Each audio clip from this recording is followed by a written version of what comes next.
गोरी, ये देखो, आज से यही तुम्हारी माँ है। अच्छा, अब मुझे सताने की एक और तरकीब निकाल ली पापा ने। गोरी अपने पिता को जवाब दिए बिना ही अपने दोस्तों से मिलने चली गई।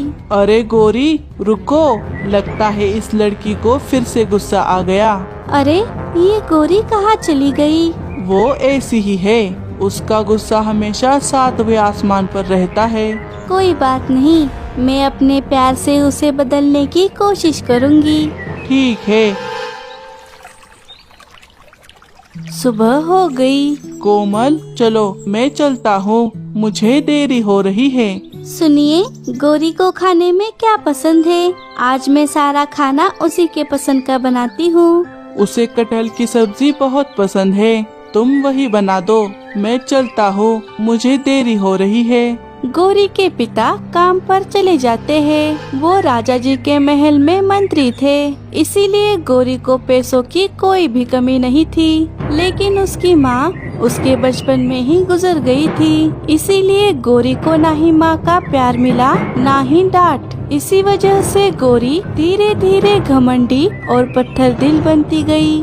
वो कभी किसी की इज्जत भी नहीं करती, बस अपनी ही धुन में हमेशा दोस्तों के साथ बाहर रहती। उसे किसी का ना ही डर था और ना ही फिक्र। इसी बात को ध्यान में रखते हुए उसके पिता ने दूसरी शादी कर ली, ताकि गोरी की परवरिश अच्छे से हो पाए।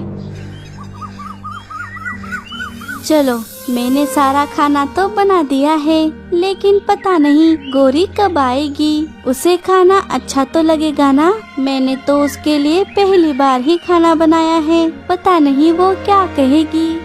अरे, यहाँ पर तो एक भी चीज अपनी जगह पर नहीं है। गोरी के आने तक उसका कमरा ही साफ कर देती हूँ। थोड़ी देर बाद गोरी अपने घर आ गई, लेकिन कोमल को अपने कमरे में देखकर वो बहुत गुस्से में आ गई। अरे, तुम्हारी हिम्मत कैसे हुई मेरे कमरे में आने की और मेरा सामान इधर उधर करने की? हटो, हटो यहाँ से। अरे गोरी, मैं तो बस तुम्हारा कमरा साफ कर रही थी। किसने कहा था मुझ पर इतना बड़ा एहसान करने के लिए? किसने कहा था तुमसे आइंदा मेरे कमरे में आने की और मेरी चीजों को हाथ लगाने की कोशिश की तो तुम्हें घर से बाहर निकाल दूंगी। मैं सब जानती हूँ, तुम मेरे पापा की प्रॉपर्टी पर ऐश करने के लिए यहाँ पर आई हो क्या? नहीं नहीं गोरी, ऐसी बात नहीं है, तुम मुझे गलत समझ रही हो। लेकिन तुम मुझे समझ लो, मैं तुम्हारे जैसी गवार नहीं हूँ। मुझे ज्यादा मस्का लगाने की या मेरी माँ बनने की कोशिश की तो देख लेना। गोरी अपने बिस्तर पर जाकर सो गई।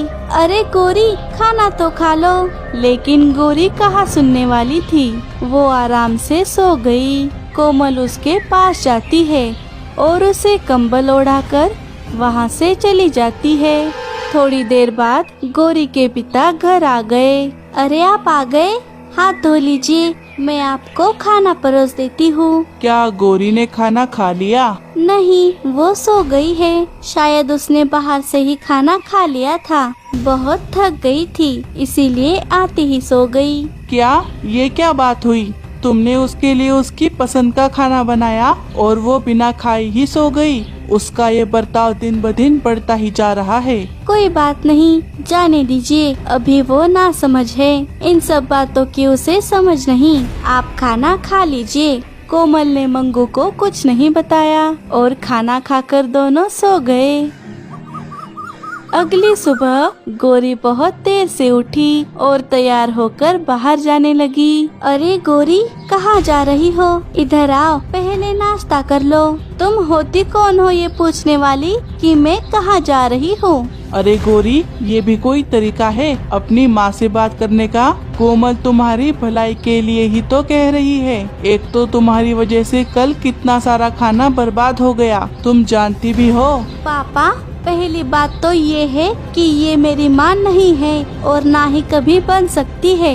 इसने बस आपकी प्रॉपर्टी देखकर ही आपसे शादी की है। गोरी, अपनी जुबान पर लगाम लगाओ। कोमल को इस घर में शादी करके आने की कोई जरूरत नहीं थी। उसे इससे भी ज्यादा अमीर और अच्छा घर मिल सकता था, लेकिन उसने वो ना सोचकर तुम्हारी जिंदगी संवारने के लिए मुझसे शादी की। समझ आया? अरे आप शांत हो जाइए, मुझे गौरी की बातों का बुरा नहीं लगा। मेरे पापा को इसने मेरे खिलाफ बना दिया है। लगता है गौरी क्या चीज है ये बताने का समय आ गया है। थोड़ी देर बाद शाम होने पर गौरी कोमल के पास आ गई। सुनो, आज रात के खाने में बैंगन की सब्जी और चावल की खीर बना देना, पापा को बहुत पसंद है। अच्छा, तुमने मुझे ये बताया, इस बात की मुझे बहुत खुशी है। चावल तो खत्म हो गए हैं, अंधेरा होने से पहले मैं चावल के दाने लेकर आती हूँ। हाँ हाँ, जाओ जाओ। अब आएगा असली मजा। रात होने पर कोमल गौरी के कहे अनुसार सारा खाना बनाती है और उसके पति के आते ही उसे परोस देती है। लेकिन उसका पति बैंगन की सब्जी देखकर बहुत गुस्से में आ गया। अरे बैंगन की सब्जी? कोमल, तुमने बैंगन की सब्जी क्यों बनाई? तुम जानती नहीं, बैंगन की सब्जी खाने से मेरी तबीयत बिगड़ जाती है और चावल की खीर से भी मेरा पेट खराब हो जाता है। क्या? अरे बाप रे, मुझे तो पता ही नहीं था। अरे अरे, आपको पापा की तबीयत का ख्याल नहीं? मैंने आपसे कहा था ना, बैंगन की सब्जी और चावल की खीर से पापा को एलर्जी है। पापा, मैं अभी आपके लिए कुछ और बना देती हूँ। नहीं बेटा, अभी रहने दो, मुझे नींद आ रही है, मैं सोने जा रहा हूँ। कोमल, आइंदा से ध्यान रहे, इस घर में बैंगन की सब्जी नहीं बननी चाहिए। मंगू कोमल को ही डांट लगाकर वहाँ से चला जाता है। ऐसे ही दिन बीत रहे थे। एक दिन कोमल ने घर का सारा काम जल्दी खत्म कर लिया क्योंकि उसे अपने मायके जाना था। लेकिन उसी वक्त गौरी अपने दोस्तों को लेकर घर आ गई। अरे गौरी, तुमने तो अपनी नई माँ से हमें मिलवाया ही नहीं। क्या कहा? माँ? अरे वो तो मेरी नौकरानी बनने के भी लायक नहीं है। अच्छा, तो जरा अपनी नौकर माँ से हमारी भी सेवा करवा लो गौरी। ठीक है, अब देख मैं क्या करती हूँ। कोमल, अरे ओ कोमल, जरा यहाँ आओ। क्या हुआ गौरी, तुमने मुझे बुलाया? अरे ये तो हमारी ही उम्र की है, मुझे तो लगा था कि कोई बुढ़िया होगी। हाँ, मैंने ही बुलाया था, मेरे दोस्त आए हैं। हम सबके लिए पहले चाय, फिर नाश्ते में समोसे और बाद में पिज्जा बना दो। पिज्जा बनाना तो आता है ना तुम्हें, या फिर वो भी नहीं आता? ठीक है, मैं बना देती हूँ, जरा ठीक से बनाना, वरना कहीं पिज्जा को आलू का पराठा समझ के उसमें धनिया मत मिला देना। अब जाओ, मेरा मुंह क्या देख रही हो? कोमल चुपचाप चाय बनाने चली गई। देखा मेरी नौकरानी कैसे मेरे इशारों पर नाचती है। अरे गौरी, ऐसे उस बेचारी पर इतना जुल्म करना ठीक नहीं, मुझे तो ये सब अच्छा नहीं लग रहा। चुप कर लल्लू, तुझे क्या करना है? तो क्या उसका भाई है जो उसकी इतनी तरफदारी कर रहा है? और नहीं तो क्या, तुझे क्या करना है? चुपचाप ड्रामा देख। कोमल सबके लिए चाय बनाकर लाती है, लेकिन गौरी जानबूझकर चाय नीचे गिरा देती है और कोमल को साफ कराने के लिए कहती है। कोमल को इस बात का बहुत बुरा लगता है, लेकिन वो अपने मुंह से एक शब्द तक नहीं निकालती। गौरी के दोस्त मौज मस्ती करके गौरी को भी अपने साथ ले जाते हैं। हे ऊपर वाले, मैं ऐसा क्या करूं जिससे गौरी मुझे अपनी माँ मान ले, जिससे उसे मेरा प्यार समझ आए। मुझे तो लगा था मैं अपने प्यार और माँ की ममता से उसका दिल जीत लूंगी, लेकिन अब तो सब कुछ उल्टा ही हो रहा है। गौरी तो मुझसे और नफरत करने लगी है। कोमल को गौरी की बहुत चिंता सता रही थी, लेकिन गौरी को उसकी कोई फिक्र नहीं थी। एक दिन रोज की तरह गौरी अपने दोस्तों के साथ बाहर जा रही थी। सुनो गौरी, बाहर मौसम बहुत खराब है, जल्दी घर आ जाना। ओफो, जब देखो तब मेरे पीछे काव काव करती रहती है। गोरी वहाँ से चली गई। चलो गोरी, आज जरा दूसरे इलाके में चलते हैं। मैंने सुना है वहाँ पर बहुत ही खट्टी बेरियां मिलती है। ठीक है, चलो मजा आएगा।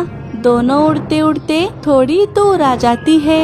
ये देख गोरी, यहाँ पर कितनी सारी बेरियां है। चल इन्हें तोड़ लेते हैं। दोनों बेरियां खाने लगी। बेरियां खाने के चक्कर में उन्हें वक्त का पता ही नहीं चला। सुन लखा, मेरे पेट में चूहे कूद कूद कर हल्ला मचा रहे हैं। तो उनको ही खा लीजिए ना भाई। अरे खाने के साथ मजाक नहीं, आज मुझे एक अच्छा सा शिकार तुझे लाकर देना ही होगा, वरना पेट के चूहे नहीं तुझे ही खा जाऊंगा। नहीं नहीं, हमारे इलाके में तो कोई शिकार नहीं है। अब लगता है राजा के ही इलाके में जाना होगा। मैं आपके लिए बहुत अच्छा शिकार ले आऊंगा। लखा बोले। लखा चील शिकार खोजने चला गया। इधर कोमल गोरी की चिंता किए जा रही थी। अरे ये गोरी कहाँ रह गई? मुझे तो उसकी बहुत चिंता हो रही है। मुझे जाकर देखना ही होगा। कोमल गोरी को ढूंढने चली गई। गोरी, तेरी माँ तो बड़ी ही चालबाज लग रही थी। अरे तेरी प्रॉपर्टी ही खाने आई है वो। हाँ सुंदरी, मेरे तो नाक में दम कर कर रखा है उसने। जब देखो तब गोरी कहाँ जा रही हो? गोरी क्या कर रही हो? गोरी खाना खा लो। हमेशा मुझ पर नजर रखती रहती है। उसका मैं क्या करूं मुझे समझ नहीं आ रहा। उसका कुछ ना कुछ तो करना ही पड़ेगा। दोनों बातें कर ही रही थी, तभी लखा चील उन दोनों को देख लेता है और उन पर हमला करने के लिए उनके पास आने लगता है। चील को आते हुए सुंदरी देख लेती है। अरे बाप रे चील, भागो। अरे सुंदरी, कहाँ जा रही हो? सुंदरी वहाँ से भाग गई, लेकिन गोरी लखा के चुंगल में फंस गई। छी ससुर, भाग गई तुम्हारी दोस्त। कोई बात नहीं, तुम तो हो ना। जब मैं तुझे ले जाऊंगा तो मेरे बॉस तो बहुत ज्यादा खुश हो जाएंगे। नहीं नहीं, मुझे छोड़ दो। हे ऊपर वाले, अब मैं क्या करूं? छोड़ दो मुझे मत मारो। लखा गोरी को मारने ही वाला था, लेकिन तभी कोमल वहाँ पर आ गई। रुको, मेरी बेटी को छोड़ दो। तुम चाहो तो उसके बदले मुझे खा लो। ये क्या? तू कौन है जो इस कवि के बदले अपनी जान दे रही है? मैं इसकी माँ हूँ। छोड़ दो मेरी बेटी को। कोमल के शब्द सुनकर गोरी के होश उड़ गए और वो बहुत भावुक हो गई। अच्छा, by one get one free. अब उसे भी नहीं छोड़ूंगा और तुझे भी खा जाऊंगा। आज मैं तुम दोनों को भी मार दूंगा। लखा उन दोनों का शिकार करने ही वाला था, तभी गोरी के पिता वहाँ आकर लखा को पीछे खदेड़ देते हैं। रुक जाओ चील, तुम छोटे पंछियों के इलाके में क्या कर रहे हो? क्या तुम्हें पता नहीं ये राजा चील का इलाका है? तुम यहाँ पर शिकार नहीं कर सकते। तू कौन है मुझे पूछने वाला? मैं हमारे चील राजा का मंत्री हूँ। अगर मैंने उन्हें तुम्हारे यहाँ होने की खबर दे दी तो वो तुम्हें कैद कर लेंगे, वो भी पूरी जिंदगी भर के लिए। लखा ये सुनकर बहुत डर गया। क्या? आज तो बच गए, लेकिन तुम लोगों को एक ना एक दिन शिकार जरूर बनाऊंगा। लखा वहाँ से भाग जाता है। अब गोरी का सिर शर्मिंदगी से झुक चुका था। उसे अपनी सारी गलतियाँ समझ आ गई थी। माँ, तुमने मुझे क्यों बचाया? मैं तुम्हारी बेटी बनने के लायक नहीं हूँ। मैंने हमेशा तुम्हें पराया समझा और हमेशा तुम्हें ताने मारे। फिर भी आज तुमने मेरी ढाल बनकर मेरी रक्षा क्यों की? क्योंकि गोरी, मैंने भले ही तुम्हें जन्म नहीं दिया, लेकिन तुम्हारे लिए मेरे दिल में हमेशा माँ की ममता रही है।